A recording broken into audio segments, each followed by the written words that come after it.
What's going on, everybody? Welcome to CouchCast Episode 3. My name is Jason. I'll be your host. You can find us at facebook.com/couch1gaming. If you have any questions or comments, drop us a line right there, or you can find me on Twitter at thejbone29. And remember, if you like our show, if you like our videos, please remember to like, share, and subscribe on YouTube. All right, let's get into some news stories. It was kind of a slow week this week. After Gamescom last week, most of the big stuff came out last week, so there's quite a few pretty decent news stories here and there. Let's start off with the Resident Evil 2 remake that was announced this week. There was rumors that this was a possibility. I think a week or two ago there was like a pitch that was put in by the guys from Capcom, I guess, the developers, as to what they were going to do with this. And I think this week it finally got the green light, and they're all go with this. I'm hit and miss on remakes, or at least remasters, but this is seems like a full-blown remake, so I'm all on board on this. I think Resident Evil 2 is the best of all the Resident Evil games. It had so much replay value. They had two quests, and you beat one quest, and you got the full quest after that. It was just a tremendous game. Interesting to see what they're going to do with this.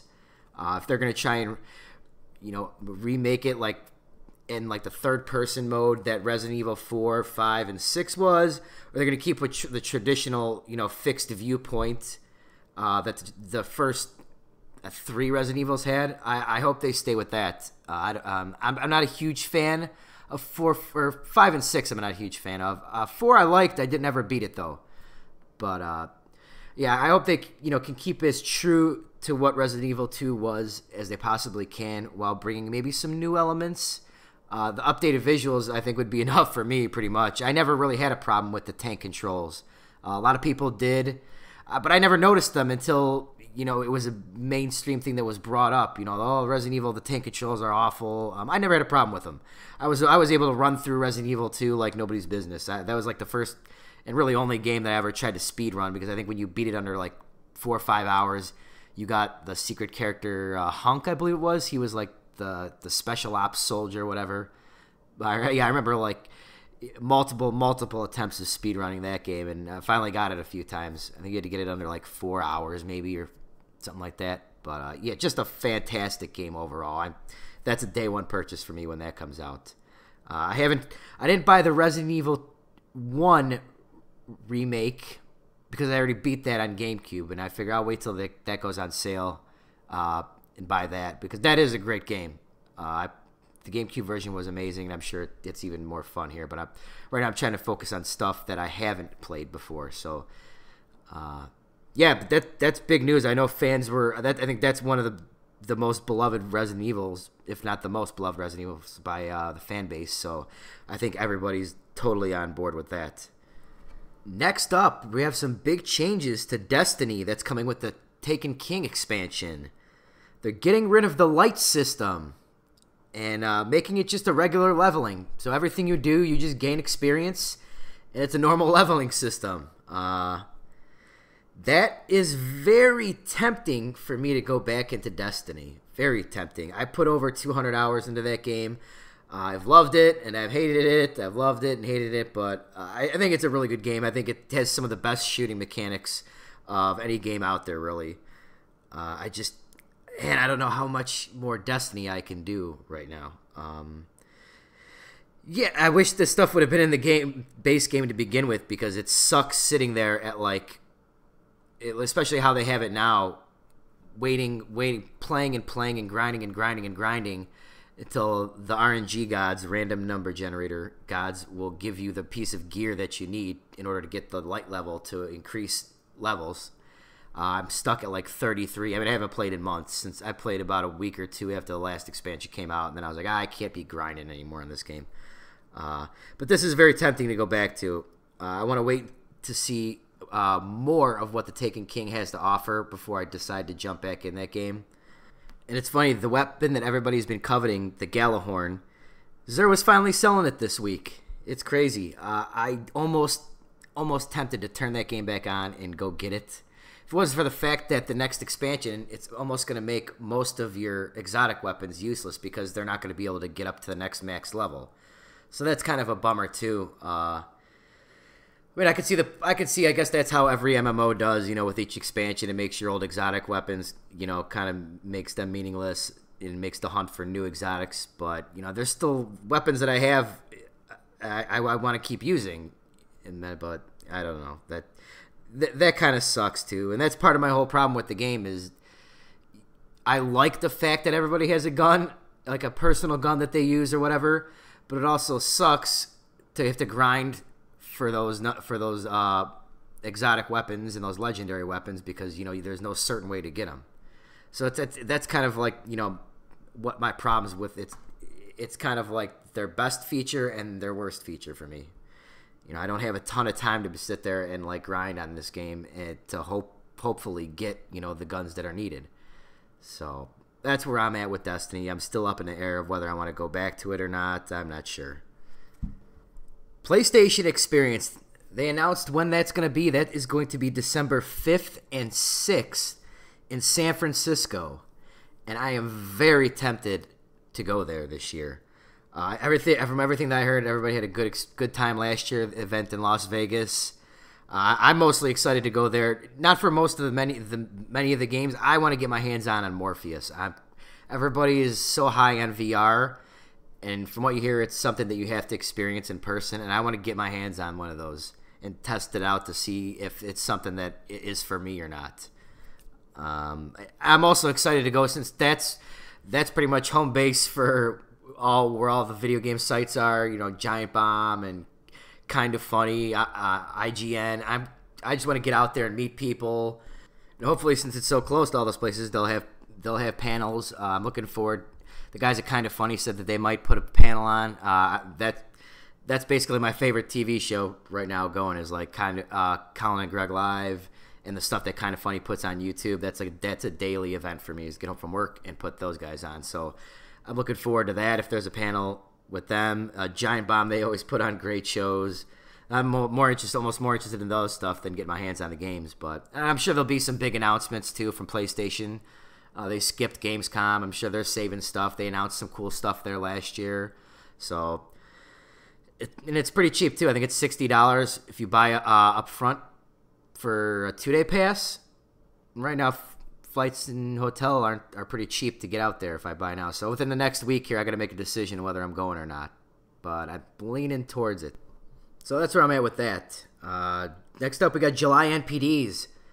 PlayStation 4 was the highest selling console of the month, beating out Xbox One, which man, they're just rolling.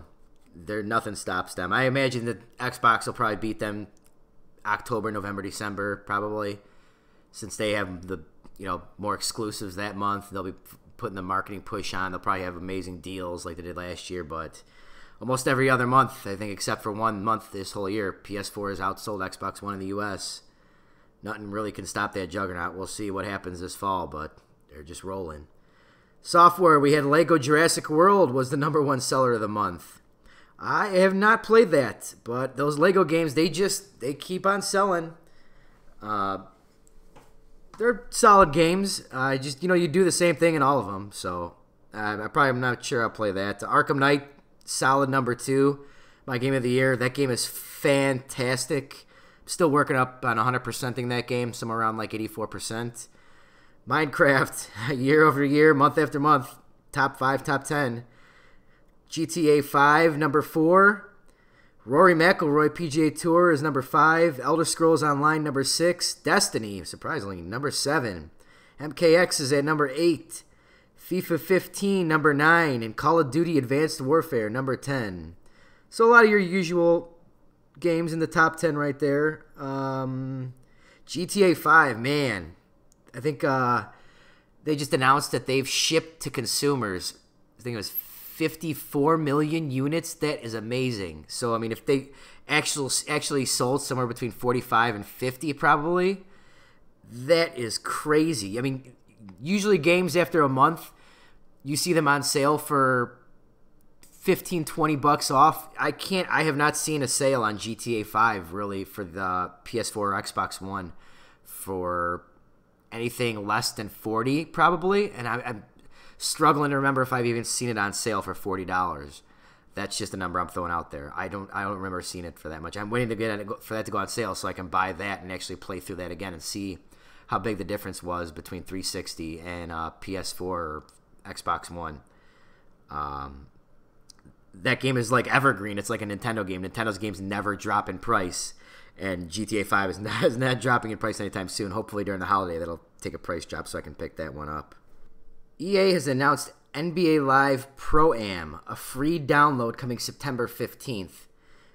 And it's what it is. It's like 2 different modes. It's like a street ball game. One of the modes is a 5-on-5 pickup game that you play online with a created player. And I guess there's a whole bunch of player customization options.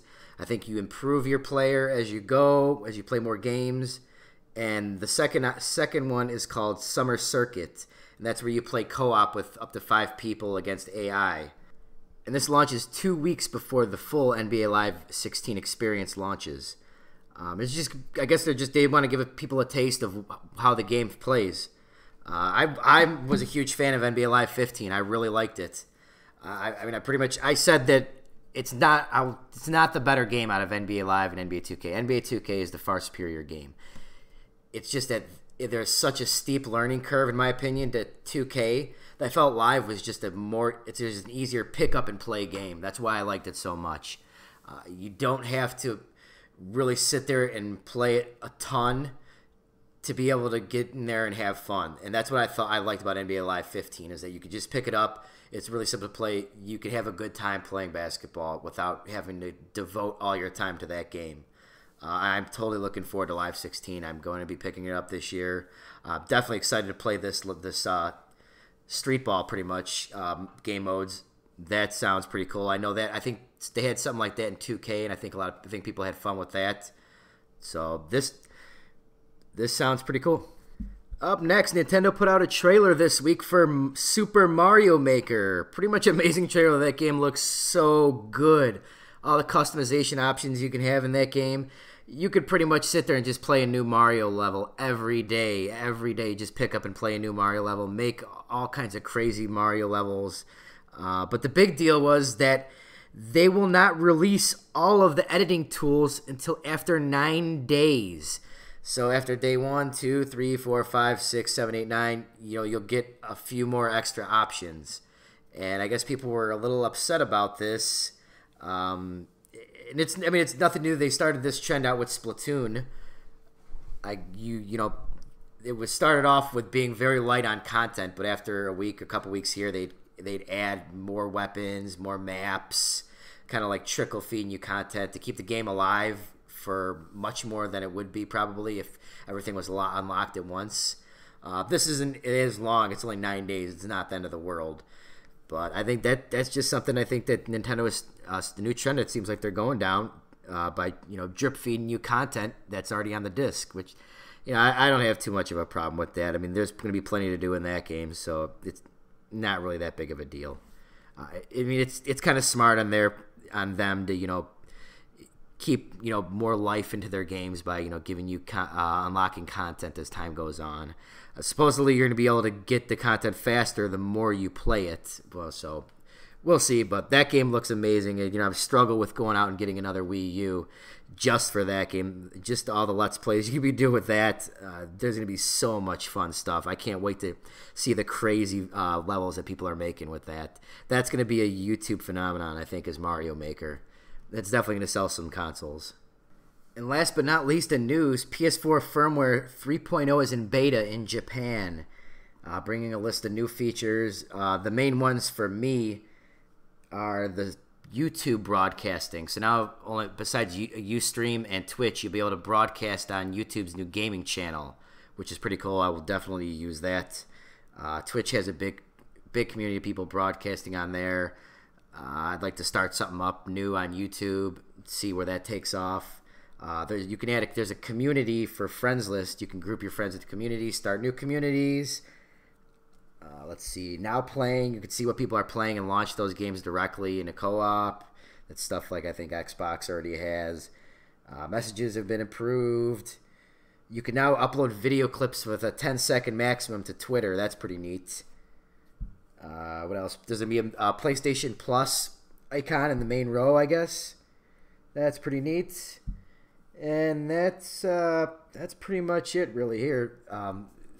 There's an insider that's supposedly claiming this is going to be out in the next 3 weeks to coincide with Metal Gear 5. So we'll see when that happens. Hopefully to get that YouTube broadcasting out before these big games start to hit. I'm really excited for that. If you could broadcast to YouTube and just go right from there and share it on your YouTube page, that's pretty neat. All right, let's get into what I am playing this week. Start off with some Galaxy. I think I'm on Season 2 of that.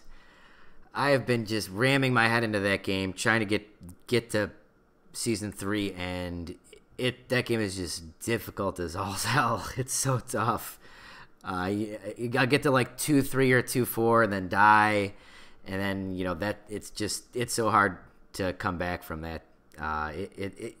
When you think you're going good, all of a sudden you run into a group of enemies and it is just over. And because that game kind of has like a funky control scheme, which I like because it makes it a little bit more challenging. Your brain and my hands don't work in how I want them to, pretty much, when we get into a group of enemies and I end up just dying. It's tough. Really struggling with that game. I still like it. I still really like it. I like the transformation between the ship and your mech. That's awesome. But yeah, I'm gonna keep chipping away at that game. Hopefully, I get to Season 3. Yeah, it's just so rough. It's not like the other roguelikes where if you're dying, you're building up something. Like in Rogue Legacy, if you keep dying, you're building up your coins. At least you're getting upgrades. This one, a lot of the upgrades reset, so you could put in an hour's worth of time and you die, and it just feels like your time's wasted, which sucks. So it's just soul crushing when you end up dying. It makes it tough. It gets frustrating. You just gotta take a break from it for a while. But I'll definitely I'll definitely keep playing for the next couple weeks. I'm not ready to give up on it yet. But a game that I am giving up on, I think, is Dying Light. I missed out on Dying Light in the beginning of the year, just busy with other stuff. And so I ended up bought it, made a Let's Play video of that. I thought it was pretty neat when I first started playing it, but I think I got about 4 or 5 hours into it, and I just don't know if I'm feeling it anymore. It just seems like it's just not fun. I don't know if I'm zombied out or open world out. I'm not sure. Batman, I still love going back to playing that game. Maybe there's just more to do in that game, and I like getting around better in that game than I do Dying Light. Running it so far, I haven't unlocked the weapon variety that I'd like to. I'm getting all these, melee weapons. They all feel kind of like the same. I don't know. And you're just fighting zombies. I don't know. Maybe I'm just zombied out. The missions don't seem all that entertaining, really. I don't like having to run around and scavenge for items, scavenge for this, and I don't know. Maybe it's just the look of the game. I don't know. I don't think it's a bad game. I could totally see how people love the game. Maybe it's just not for me right now. Maybe just I'm juggling between so much stuff that I just don't feel like playing it right now. I don't know. So there's the games where people are like, oh man, it gets really good after 4 or 5 hours. I don't have the 4 to 5 hours to invest into a game to find out if it's good. If it's something that doesn't hit me right off the bat, after an hour, I don't know if I can want to have the time to invest into it, especially with all this good stuff coming up. Next week is going to be a huge week. We'll get into that here in a few minutes, but yeah, I deleted it already from the hard drive, so I'll be taking that to trade in. So yeah, I'm going to bow out on Dying Light.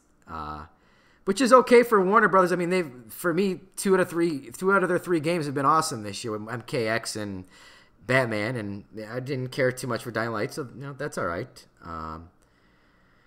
And the big game that I bought this week was Disney Infinity 2.0 Marvel Superheroes. I've never been into the toys games like Skylanders or Disney Infinity, but it was on sale this week at Best Buy for $39, the Marvel Heroes starter set. And with the Best Buy Gamers Club Unlocked, if you don't have that, that's a great deal for $30 for 2 years. You get 20% off of all your new game purchases, an extra 10% towards trade-in.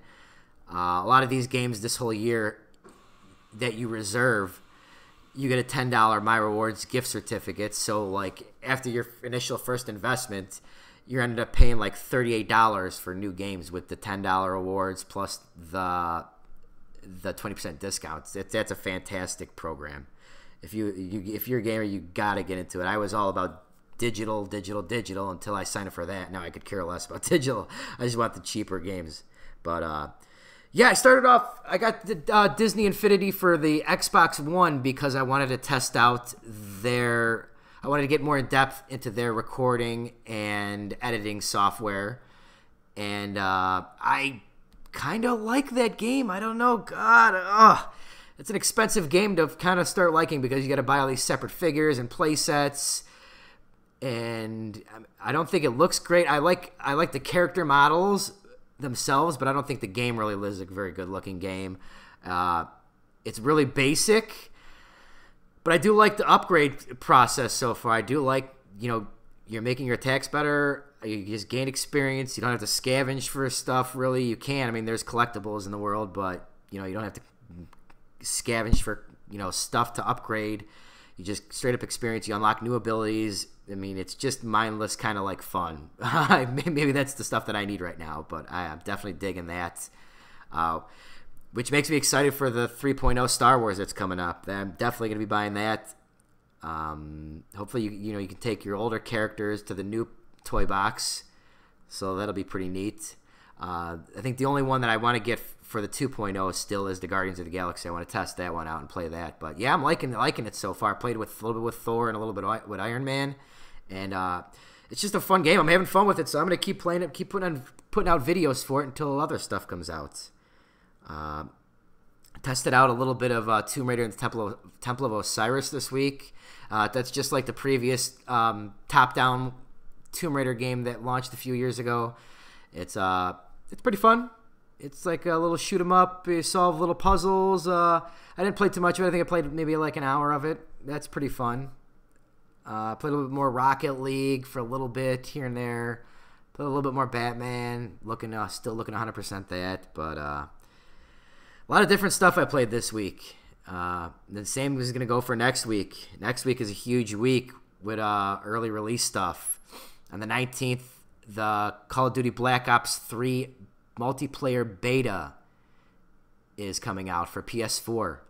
They released a trailer that showed all of the movement stuff this week, and it looks awesome. That unlimited sprint, wall running. It looks like they've mixed like the best of Titanfall with like some of the best of Advanced Warfare. The movement looks much better than Advanced Warfare. It looks fantastic. It looks like I haven't looked a whole bunch into this game, but I think you're playing one side is robots and the other side is human. I could be wrong, but it sounded like that. We'll definitely be playing a lot of that next week. And then the Madden EA Access Madden 10-hour trial starts 5 days earlier. That starts Thursday, the 20th. So we'll be doing some Twitch streams of that. The JBone29, I think this is the Twitch username. So look for that. We're putting a couple YouTube videos of Madden up next week.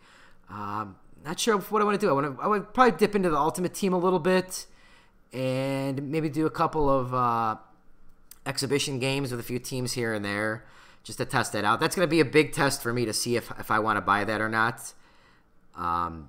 Because I downloaded Madden Mobile for iPhone last year, and I had a blast with that, and it totally fulfilled my Madden need. So I might try this 10-hour trial, and if it doesn't, I don't get the itch to have to go out and buy it, I'll probably just wait till it comes to EA Access for free, probably after the Super Bowl. So what else? Probably put some more Infinity Let's Plays up next week, and yeah, so I think that's going to be it for this week. Thanks everybody for listening to last week's show. I'm going to be looking to get this show up on iTunes sometime next week. Hopefully Monday, Tuesday, Wednesday. probably somewhere in that time frame, so you don't have to watch it on YouTube. You can download it to iTunes. So I'll put the link in the details on the YouTube page.